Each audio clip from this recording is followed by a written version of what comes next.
I've got 4 swans in the water out here. I've actually been following them now for over a week, just so I can get an idea of where they go, what they do, and they've been staying here, which is really good. And the great thing is it's right next to my house, which makes this trip very easy. All I have to do is just walk out the door. But I recently just got the Canon 90D and I really just wanted to put it to the test. So I thought this could be quite a great subject. And yeah, let's just see how this actually ends up.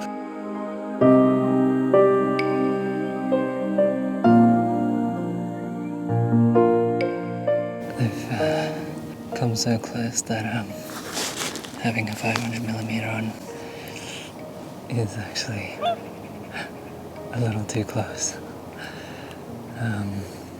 which I wasn't actually expecting because they'd never come this close. I've been trying for a while now, so I guess today I got a little bit of luck with their closeness. But the problem is I'm basically just going to get some portrait shots, which makes it a little bit hard to capture if something happens. And what I'm really hoping for is to get a shot of them flapping the wings, and that's often when you get the cool shots. So what I might do is end up shooting vertically if that helps to fit them in. But I'm not sure yet. They definitely know I'm here, of course. So they are reacting to me from time to time. Seems to be okay.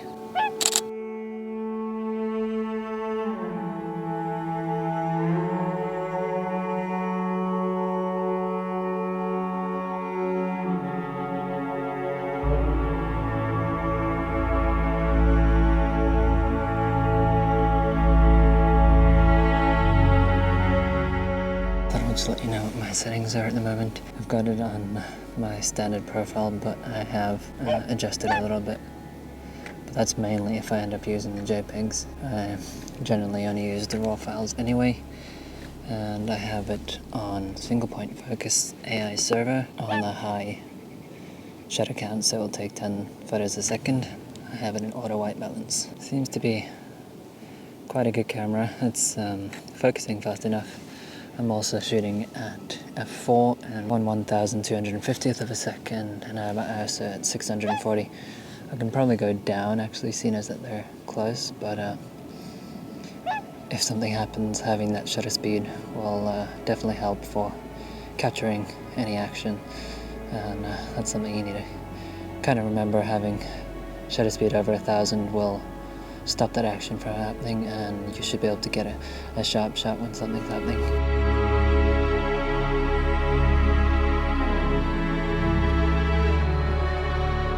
So at the moment the swans are just, well, at least 2 of them are just sitting down cleaning themselves at the moment. The other 2 are out in the water because they're still a little bit skeptical.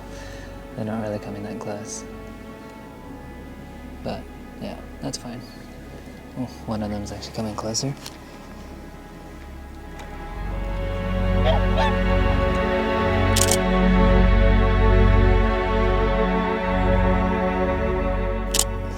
Okay, so I noticed that there's a stick that's not, I mean, it's probably between me and where the swans are, and it's having a bit of a problem focusing on the swans because it keeps getting confused by the stick. So I'm just going to change to a cluster focus and put it in a cluster of 9 and see if that helps. Yeah, it's still getting a little bit confused, but much better. The only problem is by doing clusters that you don't really get to focus on the eye in the same way as you probably would want to.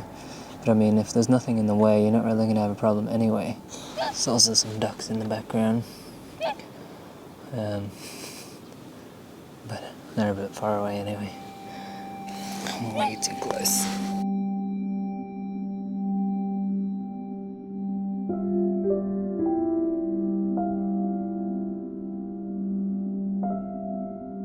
Another thing to note is that I actually had to fine adjust the lens onto this camera and I've had to set it down to -14 just to get this to be sharp enough. When you shoot in live view, it's not a problem because obviously it's not the mirror that's checking the focus correctly, so once the mirror is out of the way, you're getting accurate focus. So yeah, I've had to set it to -14 just to get this right, and it seems to pretty much almost match the live view exactly.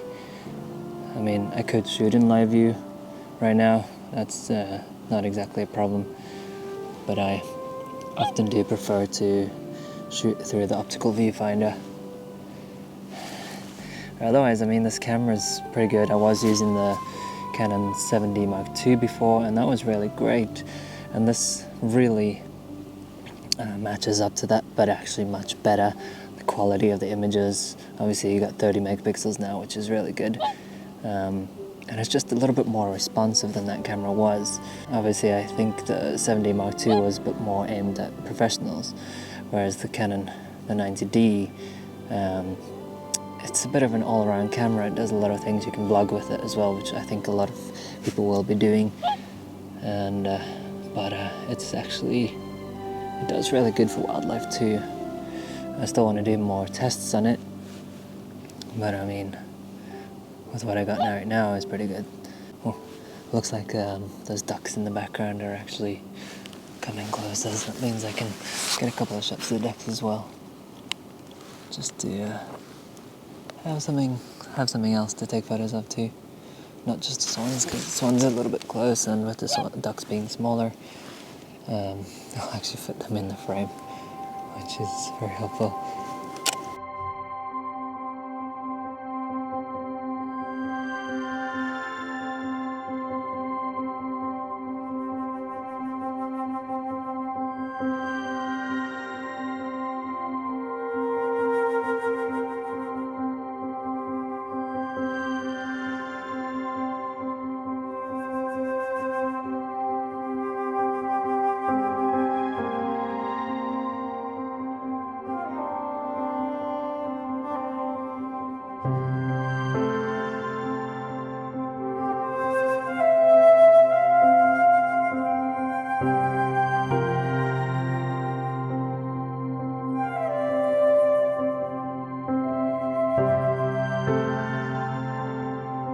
Okay, so the swans are now starting to go out. They're a little bit too far for me to really care about getting any shots now. But the benefit of the fact that they went out is that they ended up flapping their wings and stuff, and I was trying to get shots of that. So that's something I can show you at the end now. One great thing I really noticed when I've put this in live view and tracking the swan was really good. So I basically just put it on the swan's eye, and it followed its head and its eye around really well, which I was actually quite surprised by, which made it quite easy because I could just put it in live view, watch what was happening, and just press the shutter whenever I needed to take a photo. And that was quite nice to be able to do. But otherwise, normally when I'm doing action and stuff and I'm trying to follow stuff, then I will look through the viewfinder. I think that will give you the better results anyway, because you're able to see things a little bit faster without the lag of the screen. But another thing is I've kind of gotten used to using the Canon EOS R now. It's a lot nicer being able to see exactly what your exposure is going to be right through the viewfinder. But the problem with that camera is it's a little bit slower, and when there's certain fast action or when you're trying to capture something, not having that shutter speed the way you want it to, and to track while you're doing a burst isn't very good. I still have the Canon EOS R because I'm using it for my landscape videos or my landscape photos in general, but I really wanted this to get wildlife shots out of, and I also like the optical viewfinder more when it comes to wildlife photos. I feel like I'm there, and that's what actually counts. But otherwise, this camera's pretty good. I don't really like doing reviews anyway, and it's kind of why I just wanted to be out and take photos of these swans here. I think that's the best way to do it without getting into too much detail, just to show you guys exactly what you're getting out of the camera. And it's a really nice camera. It's really light as well, which is the only problem with what I'm using right now, because I'm using a Sidekick gimbal here. I'm not using your normal gimbal, and the problem with that is that the camera is a little light and the lens is heavy, so it's very front heavy, so it does tilt, so I'm having to hold on it pretty much all the time. You can probably see now if I just release it, it just drops down, and I don't really have any balance here, so I am having to hold on it all the time, but it is nice to have it on the tripod anyway, and it's better than just using the ball head, because the ball head gets a little bit flimsy. I thought I would just do a quick, I don't know, I guess out in the field next to my house, quick test on the 90D just to see what it's like and see what kind of results I get. And I'm pretty pleased. I like what I get, and it does the job. The only thing that's been a bit of a problem at the moment is opening the RAW files. So I'm hoping by the time I posted this video that I have access to that and it's not a problem, because I don't really like using JPEGs and I don't feel like I can do much with them, because then you have to pretty much rely on what's happening in the camera, and editing a JPEG afterwards isn't always that great. But anyway, hope you enjoyed this little video, and hope you enjoy the extra shots I'm about to show of these swans. And make sure to subscribe if you're new, and I'll see you all next time.